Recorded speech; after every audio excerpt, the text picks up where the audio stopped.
Neither snow, nor rain, nor heat, nor gloom of night saves these couriers from the swift completion of their appointed round. Oddities in the Mail, a program based on true dramatic events that have found their way through the labyrinth of the world's postal business. Dedicated to the more than 400,000 employees of the United States Post Office who day and night faithfully distribute and deliver your mail, Oddities in the Mail stand as evidence that truth is stranger and just as interesting as fiction. Now, Joe Samuels with Oddities in the Mail. Thank you, Tom Jacobs, and good evening, all of you people who mail letters. For tonight's program, you'll hear hobbies of post office clerks for Oddities. My first guest tonight is Fred W. Gale. Many of you know Fred as the genial clerk in the general delivery section of the post office. He's the fellow who will always obligingly thumb through a big pile of mail looking for a letter of yours, even though he's quite sure there's none for you.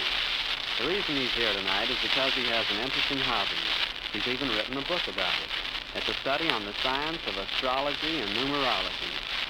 All of us at one time or another have been intrigued by this mystical profession that involves a myriad of magic numbers. In a moment, you'll get an idea as to how this science of numerology really works, for it's not just all guesswork. When Fred's not at work, he plays with numbers. Fred, tell us about your hobby. The results of some of his predictions will amaze you. I'd be glad to, Joe.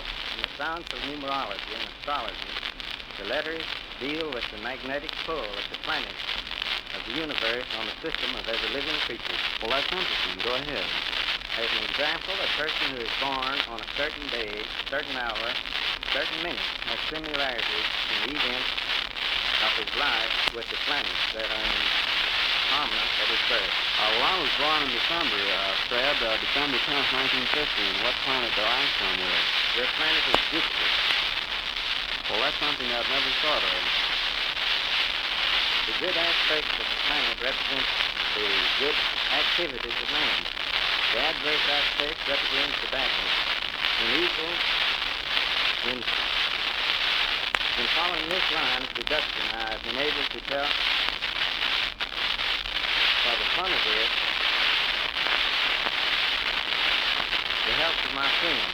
Before the last presidential election, I was able to fix the day on which the Democratic nomination was to be made and the nominee. I also predicted that President Roosevelt would beat Mr. Wilkie by more than 400 electoral votes. Luckily, I was right. How were you able to do this, Fred? This is where the study of numerology comes in. The year 1940, when added to numeracle, is 5. How do you manage to get that to be a 5 year, Fred? By adding 1 and 9 is 10, and 4 is 14, and 1 and 4 is 5. And we place the 5 at the top, and run down 6, 7, 8, 9, 1, 2, 3, 4. President Roosevelt's number, actual number, is 6, which comes second in the group. And Mr. Wilkie's actual number is 9, which is 5th. Not bad.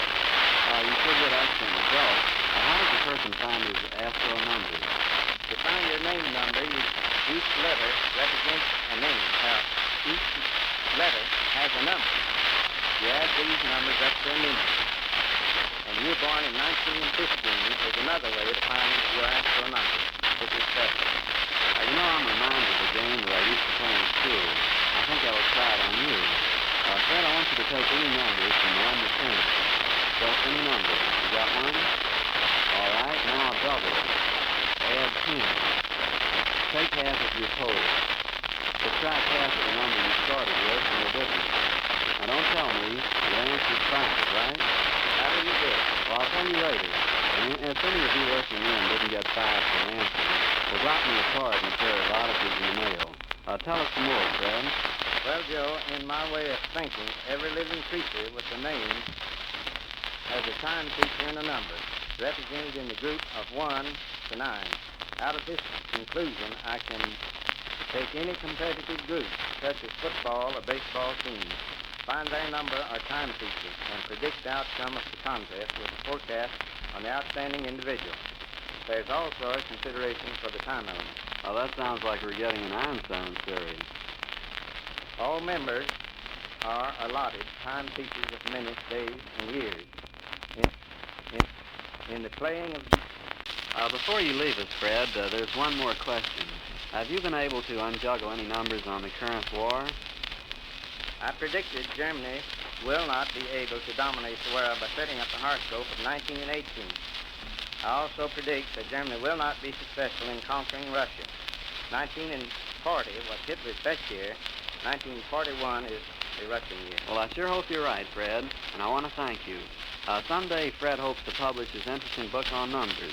I hope some of you have a chance to read it. To balance our program, we're going to offer a musical selection now. When I asked another member of the office to be here tonight, he said he'd have to work. However, he added, how's about my wife? She sings. Remembering what a sweet voice she had, I said, sure, send her up. Now for a commercial. If her voice sounds subversive to your ear, well, buy United States Defense stamps. This commercial was used with the express permission of Mrs. Frederick Sevier, who now sings some old favorites. Miss Beverly Bruff accompanies on the guitar.